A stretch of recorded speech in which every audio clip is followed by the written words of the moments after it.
Good. Hi. Okay, super short, super fast. So all the week one feedback is now posted, and thanks for being so understanding. Again, I always want to get you guys stuff by Monday, Tuesday at the latest, but presentation here in Denver went really well. Yay! Thank you.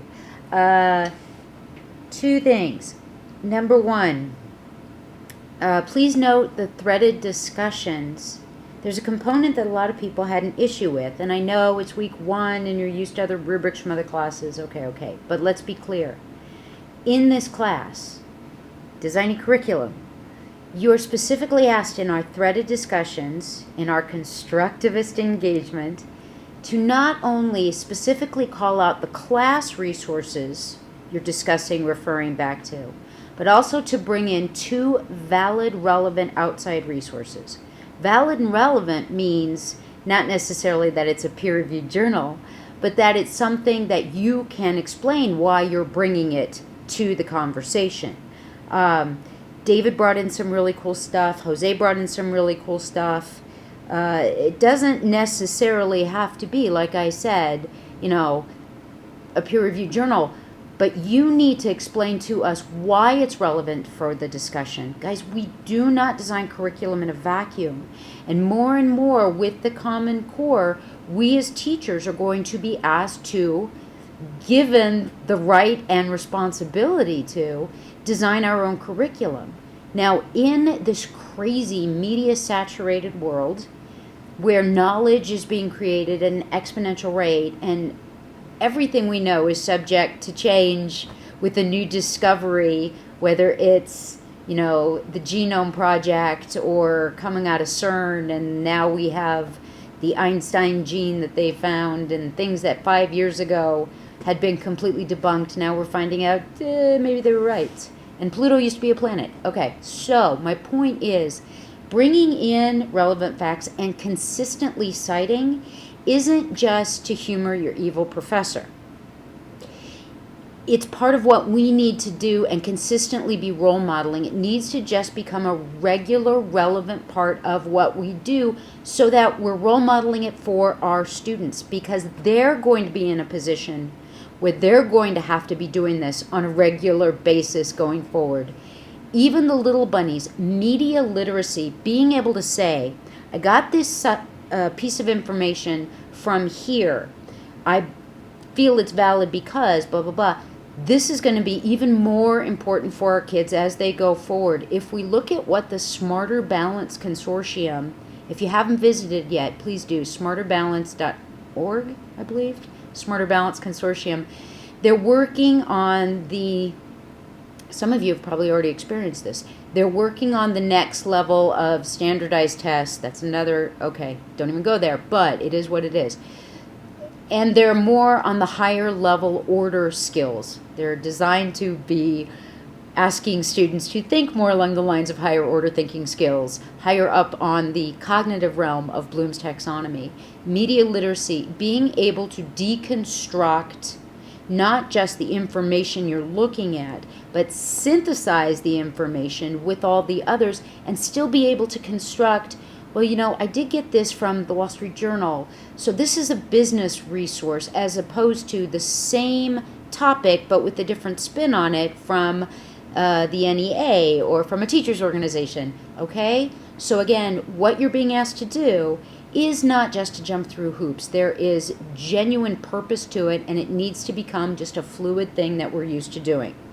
Two valid outside resources, and directly cite what you're talking about from the class material. I'm not going to go all crazy with the APA and the threaded discussion boards, but at the very least, if it's from the book, page 46 of our text. Give me a cite. Give me something to hold on to show me specificity in what you're focusing on talking about. 2, this is a crazy week 2. You've got the ethics wiki work. That is a group assignment. You must log in 3 different times. It's asynchronous, but you're still working with other people, which means you can't just log in at 8 o'clock on Sunday night. It's not fair to the rest of your team. And it really is about authentic collaboration. You start at a place, you read what your peers have written, you take some time to think about it, and then you revise add in, blah, blah, blah. Work together. Collaborate constructively.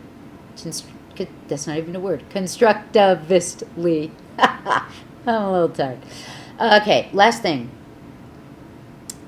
I am very aware that this is a weekend, but guys, you have to show up at one of the 2 meetings, and not everybody's signed up yet. Please, please, please, please, please, please, please, please, please, don't wait till the last minute. You've got the Saturday AM and the Sunday evening. Log in a couple minutes early. Use earbuds or headphones if you're not going to be on the telephone. I prefer we not have to use the telephone. It totally disintegrates what sound quality we have. If we only use the computer, the voice over internet protocol, the VoIP, it's far better. You will have a mute button. If you're calling in on the phone, make sure that at the very least you've muted your computer. When you're on the phone and your speakers are on, we get a horrible feedback echo. So log in 5 minutes early, 10 minutes early if you're completely type A plus. Yes, my name is Kimberly, I'm talking about myself. To make sure that we can start on time. We've got a lot to go through, and I want our time to be authentically conversational, not just me throwing a ton of information at you. I could do that in a video. I want you guys to be present and engaged in the conversation. I want to hear your voices. I want to be able to put a voice to a name so that when I'm reading, and I do want to give one big thumbs up to somebody in the class about that in particular, I'm hearing your voice because it makes the communication that much more authentic. David, big thumbs up, my friend. Guys, if you go back into week 1 and look, the way David is writing in the threaded discussion boards is very conversational. It's still professional, but it's very conversational. I felt as if, even though it was asynchronous, I was sitting in a room talking to David and I was hearing him speak back to me.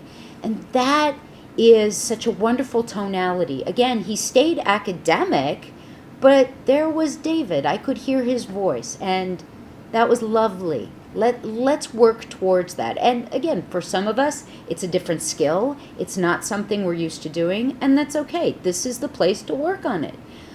It shouldn't all be piece of cake, easy breezy. Then why are you here and spending the money and putting the effort in? I'm here to challenge and push you. We've got a lot coming up. There are 2 threaded discussions this week. Each one gets assessed individually. I'm almost at 8 minutes. I promise I'm almost done. And so if you've got any issues, ideas, questions, problems, and or chocolate, please, I'm an email away. Okay, my friends, have a great week, and I'll see you. Today's Wednesday. Wednesday. Today is Wednesday. I will see you Saturday and or Sunday online. Ciao. Bye.